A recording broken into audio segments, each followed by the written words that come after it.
I, Kamala Harris, do solemnly swear.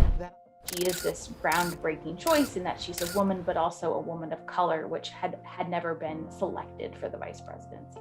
And it presents this incredible opportunity, this moment of triumph for women and future female candidates.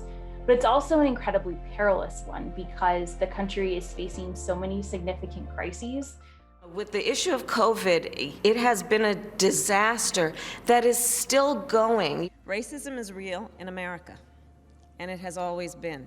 We know that folks will keep dying if we don't fully address racial injustice and inequities in our country. Once they were in office, Biden and both Biden and Obama have been very straightforward about how valuable their partnership was, how Biden was the last person in the room before every major decision, really serving as an ally, someone to bounce ideas off of. But he also took on very significant agenda items to manage and sort of take off of the plate of the president, which is so important in the 21st century because the presidency is such a huge job and it can be so all-encompassing that it's really helpful to have someone that you can trust take on some significant issues and know that they will handle those well. Is Vice President Harris the last person in the room? Most of the time, yes. As a practical matter, yeah, she is. We've seen Vice President Harris try to do a lot of the same things that the president is doing. She's been out on the road promoting this COVID relief bill that is sort of the centerpiece of the Biden agenda. We've seen the president do the same thing. There's not a single decision I've made yet about personnel or about how to proceed that I haven't discussed it with Kamala first. That's true. She has a unique role right now, historically, because of the balance in the Senate being 50 Democrats and 50 Republicans. So she has the constitutional capability of casting a tie-breaking vote, which has caused some interesting, implications as we look down the road at potential legislative battles. We haven't seen her break from President Biden on either policy or tactics. And the biggest example of this is this recent showdown over the minimum wage. Given that parliamentarian rule, will you use your authority as vice president to include it in the relief bill anyway? Well, listen, we were very disappointed in the parliamentarian rule, but we are committed to working with Congress to determine the best path forward. But activists said, well, hold on a second. That shouldn't be the last word. That shouldn't be the end of it. We think that you should challenge the parliamentarian. And not only that Vice President Harris should be the one challenging the parliamentarian.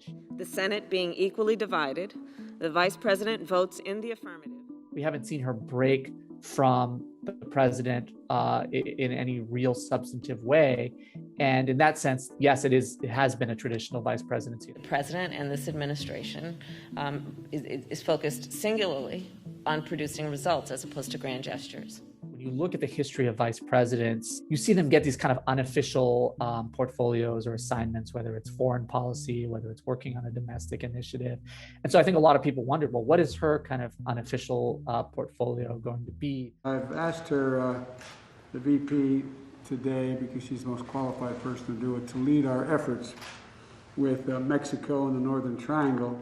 She has this unbelievable potential to solve this really thorny issue, and she would get so much credit for fixing it or, coming up with a good solution.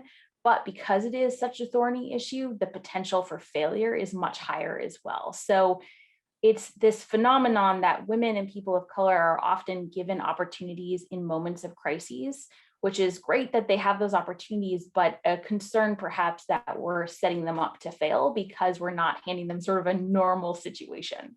There is an activist base in the Democratic Party that is increasingly concerned about immigration, border security, the treatment of migrants.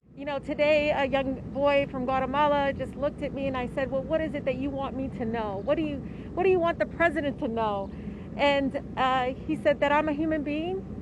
And it was that simple for him. On the other side, you have Republicans who are criticizing this administration for not being, strong enough on border security.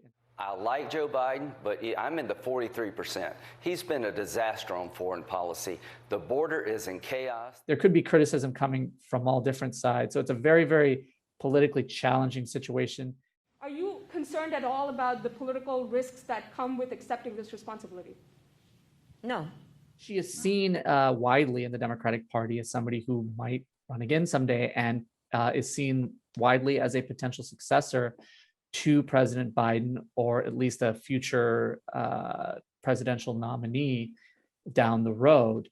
So on the one hand, she has her own political future to keep in mind, but on the other, she's vice president in the Biden administration right now. If you're Vice President Harris and you're thinking about possibly running for president in the future, then you're cognizant of the Democratic base and their demands. They see the Democratic majorities in Congress. They see the Democrats control the White House, and they want to see them use all the powers that they have to try to make those things happen. For her, I mean, being a historical figure herself, I mean, she's the first woman to be vice president, the first Asian American, the first African American. So she is a history-making vice president. She was even before she tackled any sort of policies or anything like that. And so, that's something that I think is going to be remembered about this period, and also, the next several years as she continues to serve as vice president.